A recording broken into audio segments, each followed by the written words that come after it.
Bonjour à tous, si vous regardez cette vidéo aujourd'hui, c'est parce que vous avez réussi le petit test de la semaine dernière. Donc je vous félicite et je vous dis bravo. Cependant, je n'ai mis aucun 20 alors que le test était facile. Alors même si je vous ai retiré des points pour des petites fautes, des petites broutilles, des petits détails, sachez que vous n'avez qu'à faire de petits efforts et comme ça vous aurez une très bonne note et ce sera mérité. Et puis, je vous pose une petite question. Est-ce que vous aimeriez que le pilote de l'avion que vous allez prendre atterrisse à peu près? Ou bien est-ce que vous aimeriez que le dentiste vous arrache à peu près la bonne dent? Ou que le chirurgien referme à peu près l'opération et l'ouverture qu'il a fait sur vous? Bien sûr que non. Donc pourquoi on exigerait d'un côté dans certaines professions une grande exactitude et puis pour les commerciaux, le prix, c'est à peu près le prix, etc. Non, quand vous payez vos impôts, vous aimez bien payer juste la somme exacte et pas plus.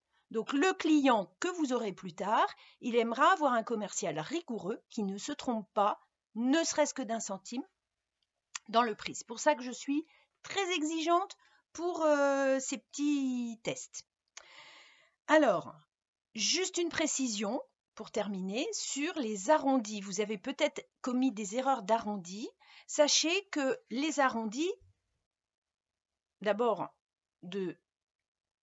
on arrondit au centime normalement le plus proche quand c'est un prix en euros, mais quand ce sont des prix en millions ou en milliards, si vous arrondissez au milliard le plus proche, ça veut dire que votre arrondi représente des millions d'euros. Donc réfléchissez toujours, est-ce que le degré d'arrondissage fait que je me trompe de beaucoup, d'une grosse somme? Si oui, si vous ne pourriez pas la payer cette somme, eh bien, soyez plus précis dans le détail du chiffre que l'on vous demande.